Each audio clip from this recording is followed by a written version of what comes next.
I have a hot take in the running community, and it's that I don't think the Boston Marathon is as hilly as everyone says it is. I know that's saying a lot, because every time that you hear someone's running Boston, you're like, oh my God, what about the hills? Are you ready for the hills? The hills are going to destroy you. And look, I'm not saying that there's not hills there. That would be dumb to say that. But what I'm saying is that technically it's a net downhill course. It starts in Hopkinton, which is right around 400 feet above sea level, and does go all the way to Boston, which, depending on where we're at, is sea level. So it is a net downhill course. But here's the thing, it's where the hills sit in the race that makes it feel really hilly, especially if you haven't trained properly. So let's talk numbers for just a second. The Boston Marathon has about 950 feet of elevation gain. And yes, for a marathon, that's a pretty good climb. But can you see over there?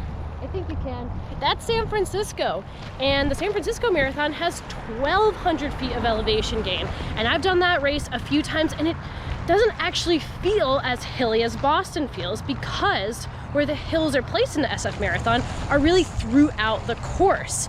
With Boston, all of the hills are stuck right at the end of the race, right when you're hitting that wall.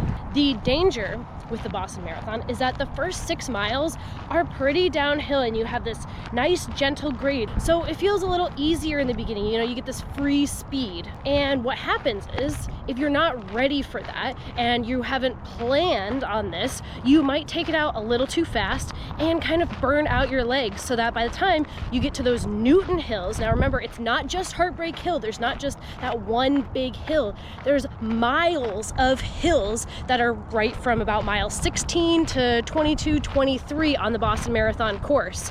So if you're hitting those hills on tired legs, of course it's gonna feel hilly and extra hard. Now, Heartbreak Hill might not be Mount Everest, but it's sure as heck gonna feel like that when you're hitting the wall, hitting these hills all at the same time. I know too many runners who have gone out way too fast, really just enjoying that gradual downhill, listening to the cheer of the crowds, and burn themselves out too quickly. So running Boston is very much about using strategy. We're not just going out and running. So if you're going to run the Boston Marathon, or you want to run Boston one day, I would not be a good coach if I did not give you a couple of tips and tricks that you can take into your training and on race day so that you can be successful. So how do we practice those endurance hills? Are we just going to be doing hill repeats over and over? No, but not no.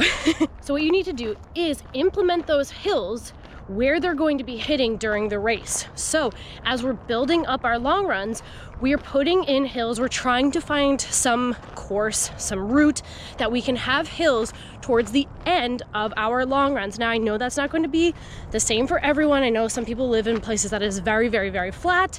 So what we can do then is do our long run, and on tired legs, we're gonna find some incline, something, a stair set, anything where we can get a little bit of elevation and do a couple of repeats there. Tired legs, running some longer endurance hills.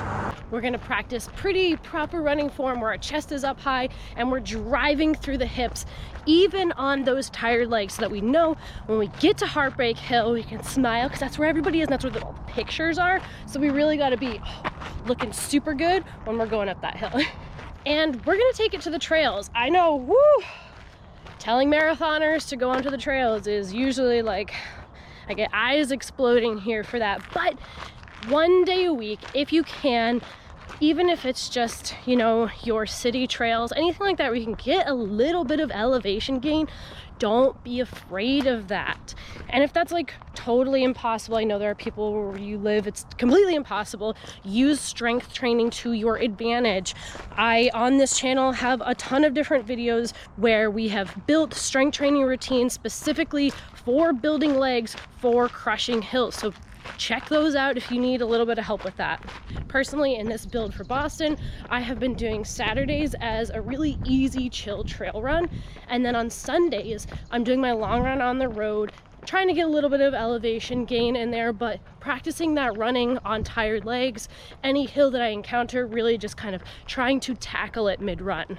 Now for race day, as I kind of already said in the beginning, we're not going to go out fast. We are going to be a little bit more chill. I know those hills and they're like, oh my God, it feels so good. I'm tapering. It feels amazing. Stop. Restrain yourself. You can do it, I promise. You know, if you're looking down at your watch and you are like a full minute faster than what you're supposed to be doing, woohoo, back it up. Now I know what you're thinking. Why should you take my advice at all? Well, reasons 1, 2, and 3 are right here. Look at them. So shiny. Reason number 4, I'm a coach and generally I know what I'm talking about. But, yep, 1, 2, 3. Another thing we can do is adjust our fueling strategy. So we know we see Heartbreak Hill, it's coming up, it's like mile 15. That's when I'm gonna start to take some fuel so that I'm not trying to take fuel in the middle of the hills. My heart rate's already gonna be up a little bit. I'm gonna be a little bit more winded. And then by the time the hills are over, you only have about 3 miles left. So you've missed this big window here if you're really kind of fixated and focused on those hills. So planning to fuel before we hit those hills so that you have that little bit of energy boost. Maybe that's where you take your caffeine, whatever it might be, just to kind of get us up and over those hills. I promise, even if you're taking caffeine, you're not going to be like crushing those hills way faster than you need to. You're going to be tired regardless. So just settle into it and work your way through, because then once you get to 23, it's kind of downhill from there. There's like one little hill, but you'll be fine and you'll just float on to the finish, and you're gonna make that right onto Hereford, left onto Boylston, and see the finish line, and then you're gonna finish it, you're gonna crush it, and you're gonna say, thank you, Coach Morgan, I'm so glad I listened to you. So if you guys are there 2024, hope to see you there. If you're training for a marathon this year and you're hoping to qualify, I wish you all the best of luck. Happy training, happy running.